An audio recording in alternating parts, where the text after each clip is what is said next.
네, 사이버 사건팀과 함께하는 동분서주, 오늘은 임성호 기자와 함께하겠습니다. 안녕하세요. 자, 지금 세월호 유가족들에 대한 보상 배상에 대한 방법 그리고 액수가 발표가 되면서 오히려 유족 측들이 더 반발을 하고 있죠. 네, 그렇습니다.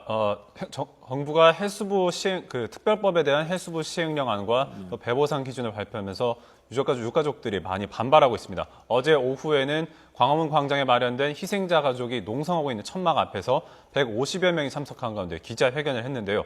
선체 인양이 늦어지고 또 사고 진상 규명을 위한 특별조사위 활동이 늦어지는 것에 정부를 강하게 비판했습니다. 특히 이 배보상안을 내놓으면서 이 유가족들이 배보상금을 더 받아내기 위해서 이 정부의 활동을 방해하고 있다는 인상을 주고 있다면서 격렬하게 비판하기도 했습니다. 이 기자회견 뒤에는 희생자 가족들 50여 명이 삭발식을 거행하게 됐는데 이때 눈물을 흘리면서 먼저 떠난 친지들을 이름을 부르기도 했습니다. 그러니까는 쉽게 얘기해서 이제 유족들의 돈을 더 받기 위해서 이런 행동을 하고 있다, 이런 오해를 정부가 주고 있다, 이런 불만인데 구체적으로 어떤 내용입니까? 네, 일단 그 배보상안, 그러니까 최근에 희생자들에 대한 7억 원에서 11억 원 사이에 보상금을 주는 방안, 이 방안을 실제로 확정된 것이 아니면서도 정부가 섣부르게 내놨다는 불만을 표한 겁니다. 또 가장 크게 불만을 표하는 부분은 이 특별법에 대한 시행령안을 문제를 삼았는데요. 특히 이 시행령안이 그 특별조사위의 독립성을 훼손하고 또 규모를 축소해서 선체가 침몰하는 과정에서 있었던 어떤 문제점들을 제대로 조사하는 데 한계가 있는 것이 아니냐는 거였습니다. 특히 한 가지를 좀 사례를 들어보자면은 이 특별조사위의 독립성을 훼손한다는 건데 이 특별조사위에는 위원장 아래에 기획조정실장이라고 해서 위원회 업무를 종합하고 진상규명을 종합기획하는 핵심적인 지위가 있습니다. 그런데 이 지위에 일반직 공무원만을 앉힐 수 있게 시행령을 해놓은 겁니다.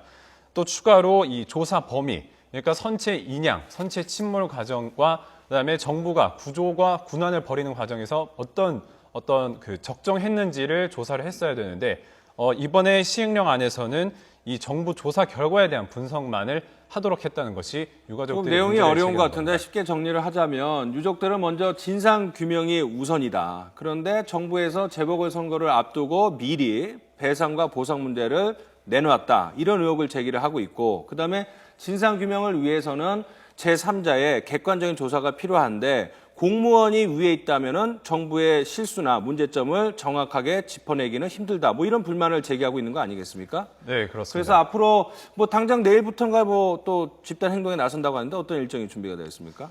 네, 당장 내일 토요일이죠. 오전 9시부터 일정이 있습니다. 안산 합동분향소에서 모여서 유가족과 학생들이 광화문 광장까지 1박 2일간의 행진을 벌이게 됩니다. 네. 우선 내일 저녁까지 경기도 광명시에 있는 종합복지관에 행진을 진행하고요. 하루를 묵은 다음에 다음 날 다시 출발해서 국회를 거쳐서 광화문 광장으로 가게 됩니다.